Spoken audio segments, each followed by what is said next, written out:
So you just finished mapping out your promotional calendar for the next 6 months, maybe the next year, maybe the next 3 months. You know when you are launching, you know when you are selling, and you have a plan. And if you don't, go ahead and head back a few episodes and you'll see a nice little series where you can help set this up. But as you look at that calendar, you realize that you're doing this alone. Every launch, every promotion, it's just you reaching out to your own audience, you posting on social media, you sending emails to your email list. And it feels small. So you start wondering, how could I reach new people outside of my own audience? And yes, you can do part of that with social media. However, you can also do this and more effectively with leveraging someone else's audience. What if there was someone out there, another creative entrepreneur, another quilter, another knitter, another designer who has the people you want to reach, someone who could introduce you to them? That is exactly what we're talking about today. Strategic collaborations, why they matter, how to actually approach them, and how to structure them so they work for everyone involved. So let's get into it.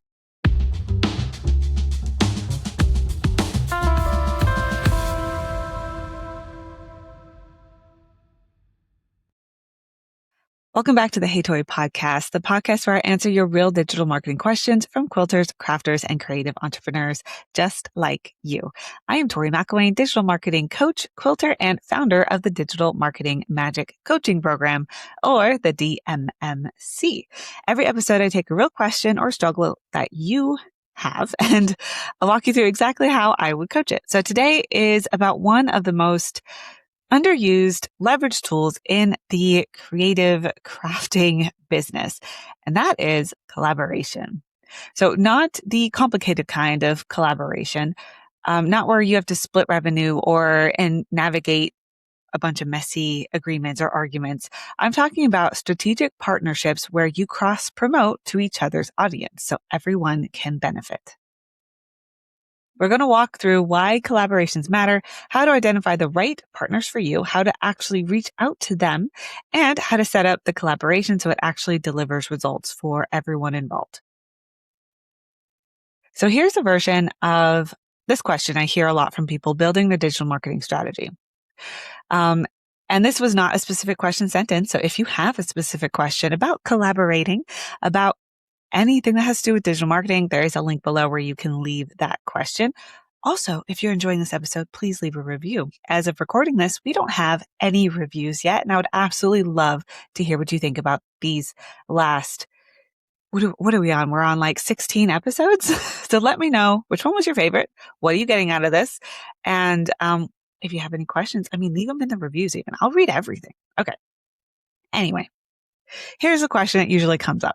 So they know what they're launching. So it's like, I know what I'm launching and when, but I realize I'm always promoting to the same people, my own list, my own Instagram followers, my own Facebook group. How do I reach new people without spending a ton on ads? And after I answer collaborations, they usually ask, are collaborations really worth the time? So that question is really powerful because it is true. It's something that you really want to consider and really think about. Your own audience has its limits. You can only reach so many people with your own platform in a short amount of time. Some of us get lucky and go viral, but those are more of the outliers and not necessarily those that kind of follow the social media rules per se. But what if you could borrow reach from someone else? So they could borrow reach from you and you can borrow reach from them. That's collaboration. And it's one of the most effective ways to expand who sees your work without paying for ads. So I'm going to talk about why collaborations belong on your promotion calendar. So first, let me be clear. Collaborations are not a bonus. They're not a nice to have. If you build a promotional calendar and every single promotion is only reaching your own audience without you trying to reach new people, you've already left money on the table. You do get repeat buyers, which is amazing. And we absolutely love those customers. But in order for you to grow your business, you need to be able to reach new people. So that's why collaborations matter. They give you access to an audience that does not know you exist, and they come with built-in trust. So when someone you follow recommends someone else, you tend to listen, right? So you are more likely to click on what this person is suggesting. You're more likely to buy from these people if they are suggested to you by someone you trust. And it's the same for your clients. You're borrowing an audience is the fastest way to grow without doing everything yourself. So now I know what you might be thinking, but Tori, reaching out to collaborate, it feels awkward. What if they say no? What if I'm not big enough? My audience isn't large enough. And those are real concerns. They do come up even for my clients and for me. And what we're going to walk through is how to handle those. And there's a framework I love for this. It comes from a PR strategist. I've heard it on a podcast years ago, and it's stuck in my brain. And it has two main parts. It's the why you and the why now. So when you reach out to potential collaborators, you are really answering those two questions for them within that reach out. So keep in mind that when you're reaching out to these collaborators, it's not about you. This is about what you have to offer to the people who are already following them. So maybe you have a free resource. Maybe you are teaching a skill their audience wants to learn that they are unwilling to teach. Or maybe you are launching something that solves a problem for their people. You want to put the value that you're bringing first. And the second thing, why now? So what is the timing or the context that makes this collaboration make sense right now? So are you launching something new? Is there a seasonal opportunity? Like maybe you have an amazing quilted Christmas gift that is quick and easy for everyone to make. Did something happen in the industry that makes this partnership timely? For instance, we had a big trend with Jimothy. Do you remember, you may have noticed. So Jimothy is a raccoon who is in, I believe, the Portland, Oregon area. Now I'm thinking this off the top of my head. I'm not looking this up, so it's not right in front of me. But Jimothy is this special little raccoon that was haunting this area, and people thought he was some kind of weird creature. In fact, he was a disabled raccoon. And he became almost endearing, and then he went viral.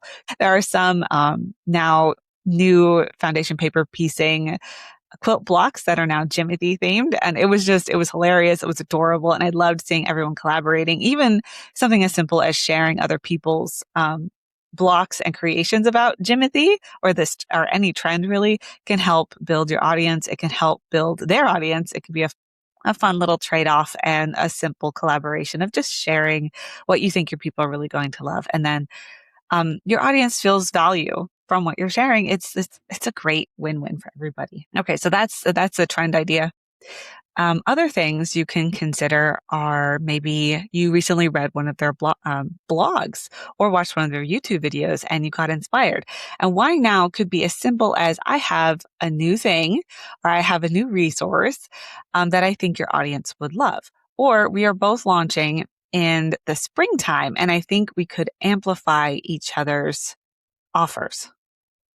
So when you can answer both of these questions, why you and why now, you have the foundation for a real outreach, not a generic want to collaborate message, a specific, valuable ask. One of the biggest ways to collaborate right now in the quilting industry are summits. So you may see summits right now are doing a really powerful thing where they're bringing a lot of quilters together in one space and getting people in front of a couple of dozen.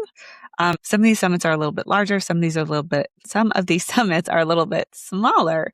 But what they're doing is they're sharing their audience. And there are a few summits like the Quilters Paradise. Now, I interviewed Jamie Bright, who helped set up the Quilters Paradise Summit. And she told us, and this was a podcast episode from Quilting on the Side podcast. So you can go back and listen to Jamie's interview for that one if you want to hear more about working with a summit because it's amazing. She brought a full masterclass. Maybe I'll have her on this podcast so you guys can hear more about her.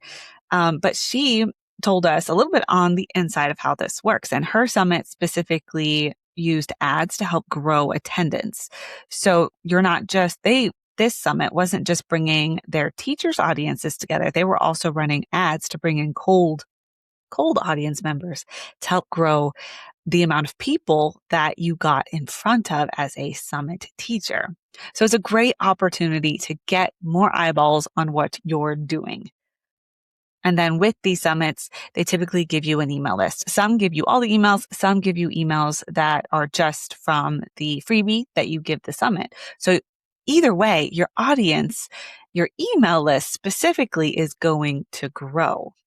And then from there, you'll have a larger audience to launch your new offer to, whether it's a class, a design, a service, a sale, whatever you're planning for the fall, your audience is now bigger. Okay.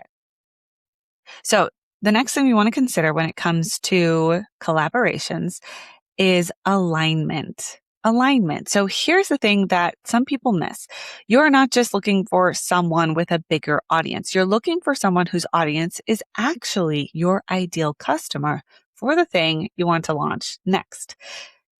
So let me give you an example from the quilting world. So if you teach modern quilting, you want to partner with someone who specializes in maybe modern quilting with a different niche, or someone who has a cross audience, someone whose designs are kind of modern, but they straddle that line of modern and traditional, so that you're getting reach from different people and the audiences overlap. But they can still get value from the crossover. So you get value, they get value. Their ideal customer likes modern.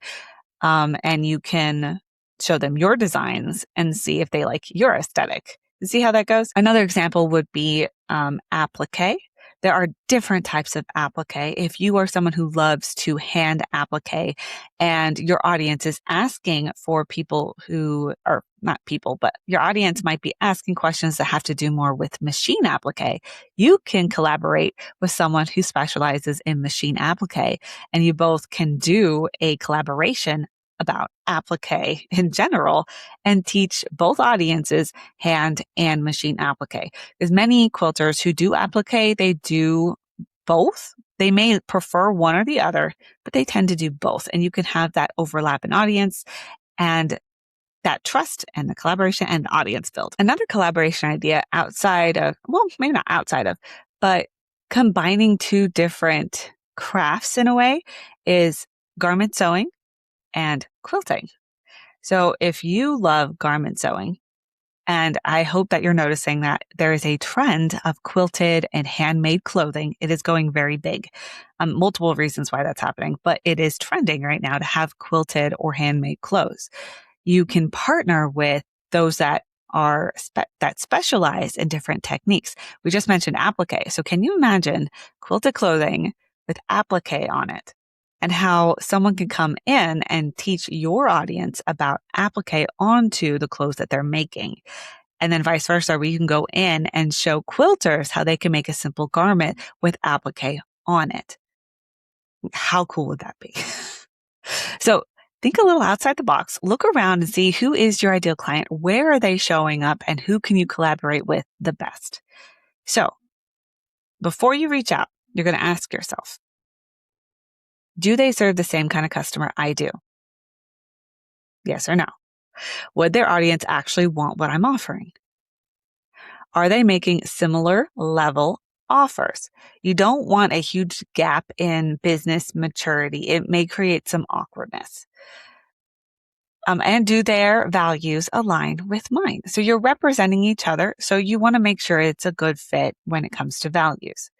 Then if any of those answers feel shaky, then you're going to want to say no. Just pass on that. A misaligned collaboration it'll feel forced, and your audience they'll tend to sense it. Okay. But if it's a good fit, then reach out. So this is how we actually going to reach out. So, okay, you have identified someone. You know why you and why now. So how do you actually ask? So you're going to reach out personally. So sometimes this can happen over Instagram. I would suggest, if you have someone in mind, following them on their main social media platform, really getting to know some of their content before reaching out. I even like to engage with them a little bit so I don't feel like such a stranger reaching out. But it also shows that I've gotten to know them a little bit.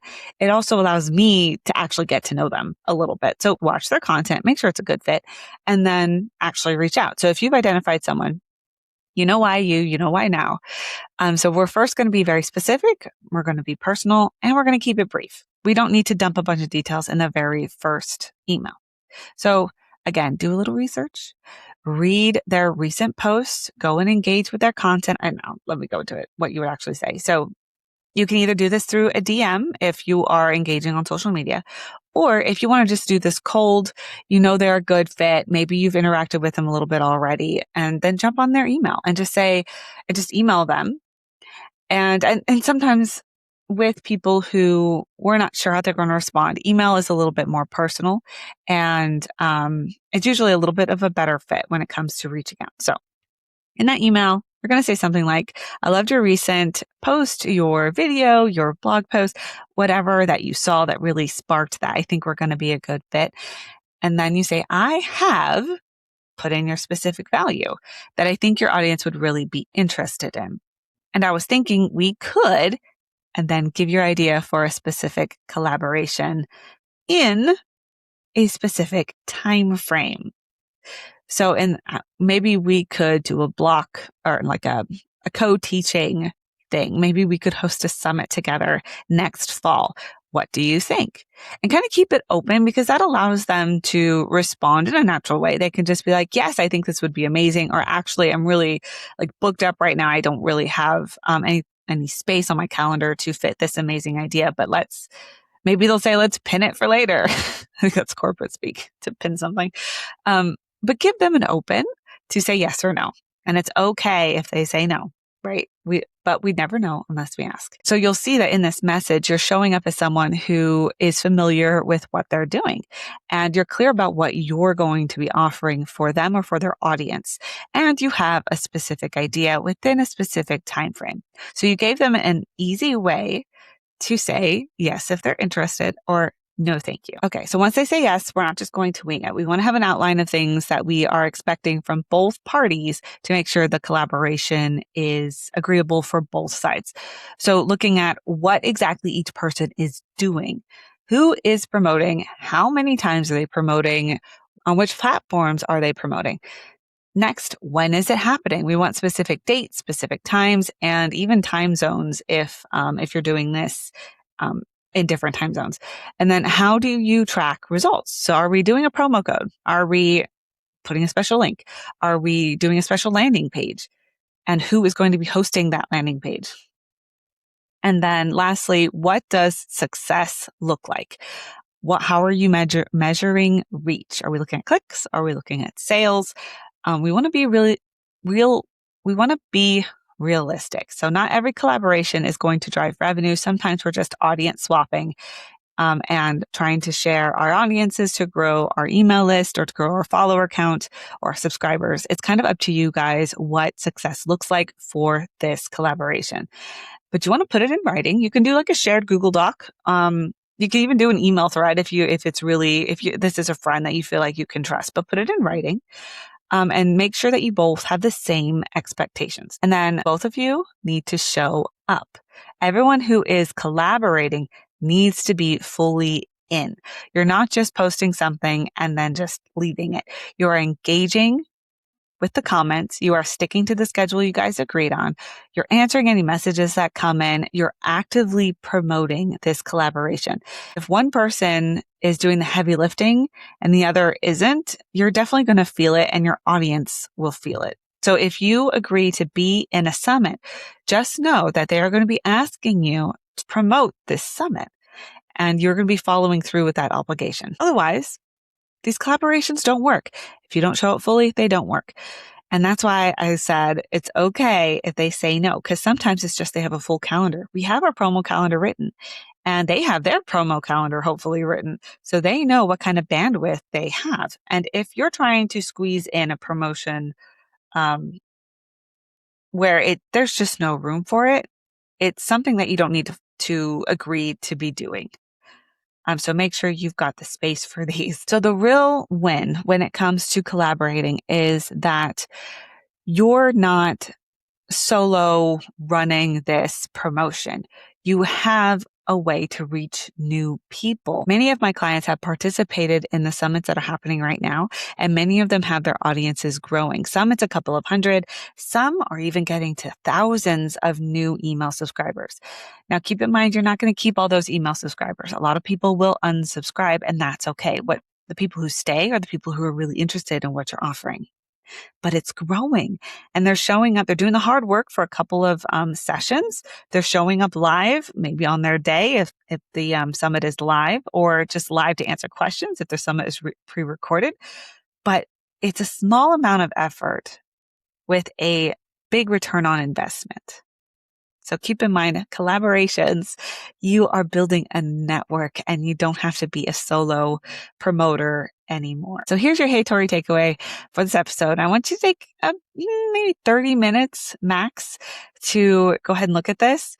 What I want you to do is look at that promotional calendar. And if you don't have one yet, go back a couple of episodes and create one using that podcast episode. And I'll link it below in the show notes so that you can go back, because I don't remember the exact name. I think it's like, how do I know what to do when? I think it's like that. So I'll link it below. Now identify 3 people you think could benefit from collaborating with you. They can be peers. They can be people with slightly bigger audiences. Just make sure they're aligned. This week, in the next 7 to 10 days, I would even give you a couple extra for the weekend. Reach out to one of them. Maybe not all 3, maybe just one. Use the why you, why now framework. Be specific, be personal. And that's it. One outreach this week and see what happens. My guess is that they're going to say yes. And then you realize you've been sitting on this leverage tool for way too long. So if this episode landed for you, if you've been wondering how to actually grow your reach without ads, without burning out, without doing everything alone, I want you to know that strategy clarity like this is exactly what we build inside the Digital Marketing Magic coaching program. So inside the DMMC, we work through all 3 of your marketing pillars: lead strategy, nurture strategy, and launch strategy. And collaborations fit into your lead strategy, getting new people in, how to actually reach those new people. But they also feed into your launch strategy. So how you amplify when you have something to sell. Inside the DMMC, you get access to all 5 custom AI bots, monthly group coaching calls, a personalized marketing roadmap, and a community of creative entrepreneurs who actually understand what it is like to build this kind of business. Because generic marketing advice doesn't always work for us. The best first step, if you're interested in joining the DMMC, I would absolutely love to have you. We do a free 30-minute call just to see what your business looks like and how we can work best together. And we'll figure out your next move. So anyone listening who has a question, please send it to me. The link to submit your question is below in the show notes, and I read every single one. So until next time, keep creating, keep marketing, and remember, you don't have to figure this out alone. So I'm Tori McElwain, your digital marketing coach. Talk to you soon.